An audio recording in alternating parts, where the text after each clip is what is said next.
General anesthesia is mainly a state of controlled unconsciousness, and that is mainly reached with the help of several or multi-drug, that is with the help of either inhalation agent or with the help of intravenous anesthetic agent. And these can be of different type, and we choose it according to the age as well as the comorbidities of the patient.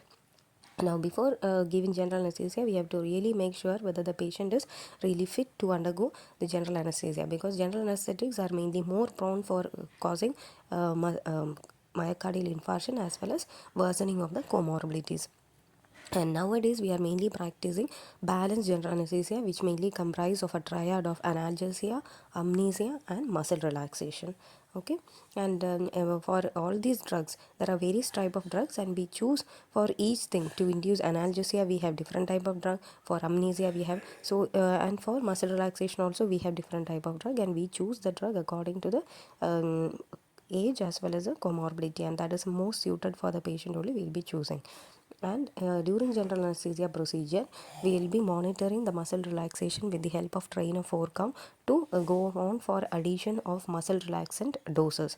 Okay, towards the end of the procedure, we have to extubate the patient, because there is loss of protective reflexes in general anesthesia. So we have already intubated the patient, so towards the end of the surgery we have to extubate the trachea of the patient.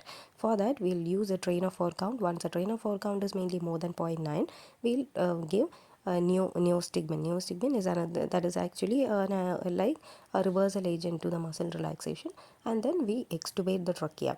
After that we will shift the patient with oxygen trolley to the post-operative area, and the patient will be coming out of the general anesthesia. This is in nutshell of general anesthesia.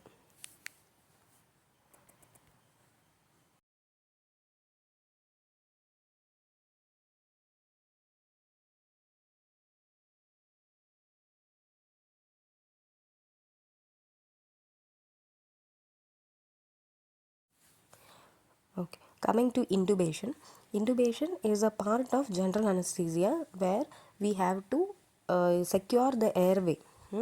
Uh, Secure the airway of the patient, because we are always losing the protective reflex by giving general anesthesia to the patient. And intubation can be also done in any other scenario where there is compromisation of the airway, where the patient is unable to breathe, especially in case of drowning or in a case of cardiopulmonary resuscitation. Okay, so in case of intubation, we have to first make sure the patient's laryngeal, pharyngeal and the oropharyngeal axis are mainly in line. Okay, for that we can go for positioning of the patient, but make sure there is no cervical spine injury. If there is a cervical spine injury, you have to stabilize the spine by inline traction. Okay, so by inline traction of the spine, and then only intubate the patient if the patient is found unconscious, as in the case of cardiopulmonary resuscitation or in a case of drowning. Okay, so in another case is like in case of intubation, to align all the axes we have to go for head tilt and chin lift and jaw thrust, so that the tongue fallback is mainly prevented, and oropharyngeal and laryngeal axis will be in same line. And during intubation we will be going for a direct laryngoscopy with the size 3 or size 4 blade according to the age of the patient and the weight of the patient, and then we intubate the patient with the adequate size tube according to the weight and age of the patient.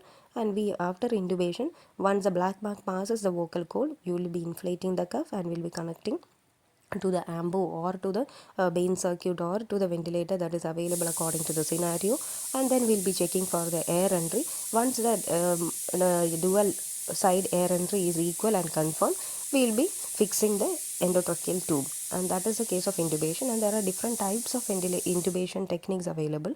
In a case of difficult airway, you can even go for a fiber optic intubation. Normal cases we go for oral intubation or the nasal intubation according to the site of surgery. Nowadays we can also even go for submanubular intubation techniques also in a case of very difficult airway for cases of surgery where there is intraoral approach of the surgery planned. Local anesthesia is another technique in anesthesia where you reversibly block that particular nerve fiber supplying the area where you have to do the surgery. So you are reversibly blocking the sodium channel of the nerve fibers, and thus you are preventing the depolarization. Thus the patient will not be perceiving the pain. And there are many different type of local anesthetic agent, and the latest classification is mainly as amide local anesthetic agent and ester local anesthetic agent. Ester local anesthetic agents are mainly more prone for allergic reaction, so we usually prefer amide local anesthetic agent, and they have the more safety potential for the patient. And the amide local anesthetic agent comprises of lignocaine, bupivacaine, levobupivacaine, ropivacaine. Ropivacaine is the latest one, and that is the most cardiac stable local anesthetic agent. Coming to the ester local anesthetic agent, they are mainly procaine, prilocaine, chlorprocaine. Okay, and then coming to the case of your local anesthetic agent, once you are using the local anesthetic agent, we have to make sure we are not exceeding the toxic dose for that patient. So each drug carries its own toxic dose. For bupivacaine it is 2.5 mg per kg. For ropivacaine it is 3 mg per kg. For lignocaine with adrenaline it is mainly 5